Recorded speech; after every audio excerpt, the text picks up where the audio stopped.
tentang godok ya.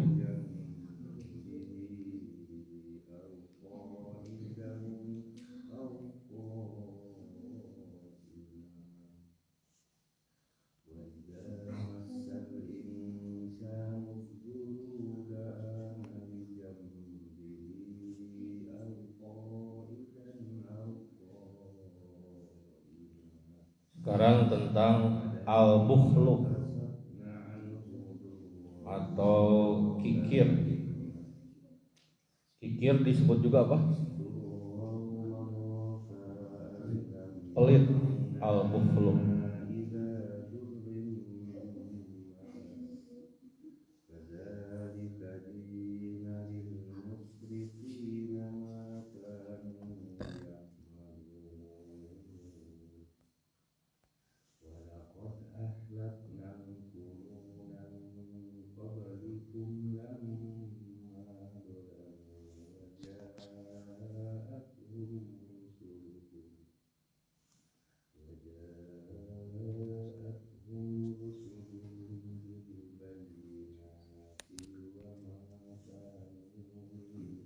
Kita baca dulu ya.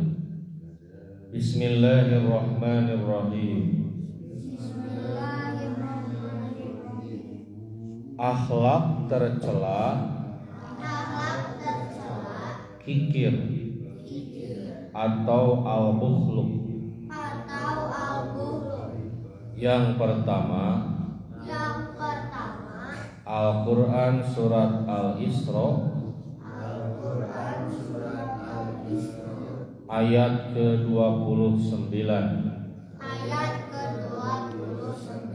Yang kedua, Al-Quran surat Al-Furqan ayat 67. Yang ketiga, Al-Quran surat Al-Baqarah ayat 267 dan 268. Yang keempat, Al-Quran surat At-Taubah ayat 34 dan 35. Rasulullah berdoa, Allahumma ya Allah, ini sesungguhnya aku, a'udzu berlindung, bika kepadamu, minal bukhli dari sifat bakhil, wa a'udzu dan aku berlindung, bika kepadamu, minal jubni dari sifat penakut, wa a'udzu dan aku berlindung, bika kepadamu, an arudda dari dikembalikan, ila arzalil umur kepada umur yang paling rendah. Dalam hadis riwayat Ahmad ini, Rasulullah berdoa berlindung dari sifat bakhil. Allahumma inni a'udzubika minal bukhli. Artinya teman-teman semua, sifat pelit, sifat bakhil itu baik atau buruk? Buruk. Apa cirinya? Rasulullah berlindung, di mana seseorang itu, apalagi muslim, tidak layak memiliki sifat bakhil. Banyak ayat dan hadis yang menganjurkan untuk memberikan harta, bahkan sesuatu yang kita senangi. Dan banyak keterangan menjelaskan tidak boleh memberikan harta sesuatu yang kita saja tidak mau, atau sesuatu yang kita saja melihatnya tidak senang. Nazwa punya bolu masih bagus, manis, maka seseorang yang berlindung dari sifat bakhil, bolu itu dimakan semua atau dibagikan sebagian? Dibagikan sebagian. Akyas punya bolu sudah bau, sudah bulukan, sudah dipenuhi dengan apa? Semut, bahkan ada bilatung. Lalu oleh Akyas diberikan kepada Habib. Apakah itu gambaran orang yang dermawan? Tidak. Kenapa? Memberikan sesuatu yang dia saja tidak suka, tidak senang. Makanya berlindung dari sifat bakhil itu diantaranya memberikan sesuatu yang kita saja menyenanginya. Allahumma inni a'udzubika minal bukhl. Selanjutnya Ustaz Hamdan mengutip hadis lain. Di sini hadis riwayat Hakim diantaranya. Dari Abu Umamah Al-Bahili, ia berkata, ketika Nabiullah SAW diutus, iblis didatangi tentara-tentaranya.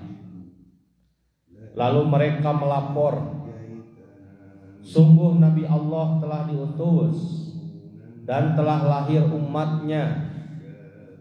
Lalu kata iblis, apakah mereka mencintai dunia? Jadi iblis bertanya kepada pasukan.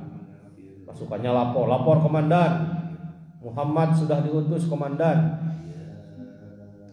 Maka iblis sebagai komandan para iblis-iblis, para setan-setan bertanya, apakah manusia masih mencintai dunia? Mereka menjawab benar. Kata iblis, bila mereka ini mencintai dunia, dunia itu apa? Uang, ya, jabatan dan lain sebagainya. Aku tidak peduli, kata iblis, bila mereka tidak menyembah berhala, karena sesungguhnya mereka tidak akan bisa lepas dariku. Dariku siapa? Dari iblis. Yos tong sina nyembah patung, tapi lamun cinta karena dunia mah, sorry iblis, manusia mau bisa lepas di iblis. Dan aku akan mendatangi mereka setiap pagi dan sore untuk menghasut mereka melakukan 3 hal.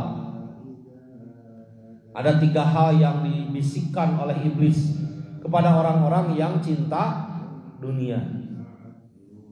Disebut cinta dunia kan mendahulukan dunia dibandingkan akhirat, melupakan akhirat. Kalau bekerja lupa sholat, itu cinta dunia. Terus beraktivitas kerja tapi tara pengajian, tara mencari ilmu, itu terindikasi mencintai dunia. Kata iblis, aku akan goda melakukan 3 hal. Yang pertama, memperoleh harta dengan tidak hak, mencari harta dengan tidak halal. Seperti yang diberita ya, mengoplos pertalite kemudian dijual dengan harga pertama. Itu halal haram? Haram karena berbohong. Arsha misalnya jualan madu, tahu madu ya?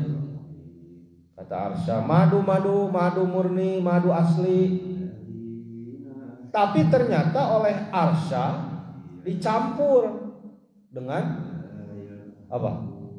Air, supaya memiliki keuntungan yang lebih banyak.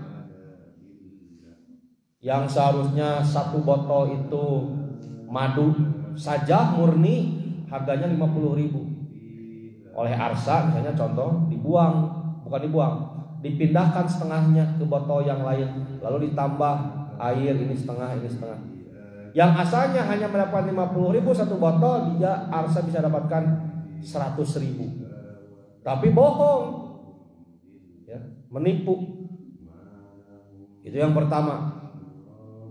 Orang yang cinta dunia itu akan diuji untuk mencari harta dengan tidak hak. Yang kedua, mengeluarkannya bukan pada yang hak dan agar menahan harta dari yang hak. Kalau sudah dicarinya dengan cara yang tidak baik, maka besar kemungkinan mengeluarkannya juga pada jalan yang tidak baik. Kan tidak mungkin apalagi uang hasil mencuri diinfakkan ke masjid. Diterima tidak infak? Tidak. Dan kejahatan semuanya akan mengikutinya. Jadi 3 godaan itu ulangi. Yang pertama, mencari harta dengan cara tidak hak, mengeluarkannya juga dengan cara tidak hak, dan menyimpannya juga dengan cara tidak hak. Berapa Arsha kerugian negara dengan pertalite oplosan? Itu ada yang menghitung sampai sekian triliun. 1 triliun saja kita tidak bisa membayangkannya, uang 1 triliun ini sekian. Lebih besar lagi. Sepertinya Habib masjid ini penuh dengan uang hasil korupsi kalau dikumpulkan. Maka menahan diri dari segi yang wajib dikeluarkan itulah bakhil, dan mengeluarkan dari segi yang wajib ditahan dinamakan tabzir. Di antara keduanya ada pertengahan, itulah perbuatan yang terpuji, dan sepatutnya keadaan murah hati dan dermawan sebagai ungkapan darinya. Yang pertama, kalau menahan yang harusnya keluar, bakhil. Kemudian mengeluarkan sesuatu yang harusnya dijaga, ditahan, itu mubazir, tabzir.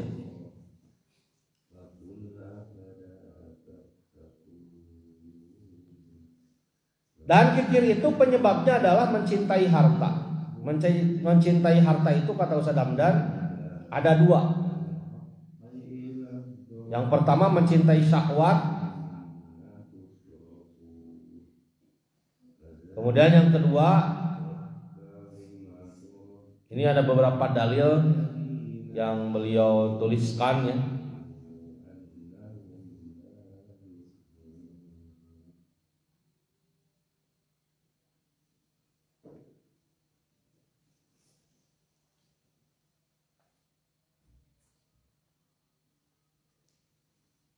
Yang kedua itu, barusan yang pertama apa? Mencintai syahwat yang tidak akan sampai kepadanya kecuali dengan harta yang dibarengi dengan panjangnya angan-angan. Yang kedua, mencintai harta itu sendiri dan merasa aman dengan adanya harta itu, walaupun mengetahui bahwa harta tersebut adalah lebih dari kebutuhannya sesisa umurnya. Yang pertama mencintai syahwat ya, dengan panjang angan-angan. Yang kedua mencintai harta itu sendiri, padahal dia tahu semua harta tidak akan termakan semuanya. Kalau Akda lihat orang kaya ya, mobilnya banyak, rumahnya banyak, uangnya banyak. Kalau makan bagaimana? Berapa suap? Sesuap-sesuap. Teu pedah jalma beunghar gitu same jikom. Sakali ngahuang. Nah, orang bakhil itu bukan berarti dunianya lebih banyak dia dapatkan, sama saja. Orang kaya pakai baju, heran ya, orang kaya pakai baju. Pakai bajunya berapa? Sama satu. Terus sugan punten abi mah beunghar, bajuna 7. Satu. Kemudian Ustaz Hamdan mengutip beberapa ayat Ali Imran ayat 14, Al-Adiyat ayat 6 sampai 8. Lalu Nabi SAW mengatakan doa ya. Ada beberapa doa untuk berlindung dari bakhil, di antaranya yang tadi ya. Lalu Ustaz Hamdan juga mengutip Al-Quran surat Hud ayat 16, Al-An'am ayat 151, Ali Imran ayat 180. Cukup banyak itu tentang bakhil.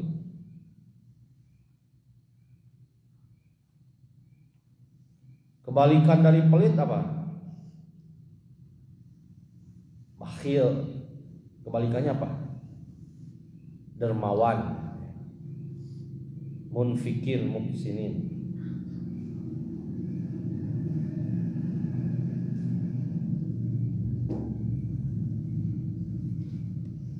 Nabi pernah mengatakan manusia akan berkata mali ini hartaku gitu ya. Ditanya ini mobil siapa? Mobilku. Ini rumah siapa? Rumahku, dan seterusnya. Lalu Nabi menegaskan hartamu itu tidak ada. Maka ini ya yang disebut dengan rizki hanya 3. Yang pertama, apa yang kau makan sampai habis. Sebelah kiri Rani siapa? Sebelah kiri Rani. Rere punya daging ayam 1 kulkas. Lalu dimakan 1 piring. Rezeki Rere daging yang di kulkas atau yang dimakan? Yang dimakan. Makanya ketika punya banyak makanan, kita punya lebih uang, tidak mungkin kita makan semua. Betul ya? Maka harus kita berinfak sedekah. Kepada siapa? Orang fakir, orang miskin, tetangga. Yang kedua, rezeki itu adalah apa yang kau pakai sampai lusuh, sampai rusak. Arasya punya baju berapa? 70 dijajarkan. Di bumi itu tersigah toko. Maka yang jadi rezeki Arasya yang mana? Dari baju 70 itu yang sekarang dipakai. Betul ya? Yang ketiga, rezeki itu apa yang kau sedekahkan sampai tetapnya pahala. Selain dari 3 itu, kata Nabi, itu bukan rezeki, itu milik. Sebelah kiri Rere siapa? Husna. Husna kalau punya makanan lebih kasihlah orang. Husna punya baju sudah tidak dipakai, daripada numpuk di lemari, kasihlah tetangga yang mau. Dan yang terakhir harus belajar bersedekah. Mudah-mudahan kita terhindar dari sifat pelit ya, dari sifat kikir. Harus memaksakan ya, Tuhan ya. Kita punya rezeki sedikit, paksakan, bagikan sebagian. Karena sebuah nasihat kita sering ulang-ulang ya di dunia. Al-bakhilu aduwullah. Yang pelit itu musuh Allah. Demikian aku qouli hadza wa astaghfirullah li wa lakum. Wassalamualaikum warahmatullahi wabarakatuh.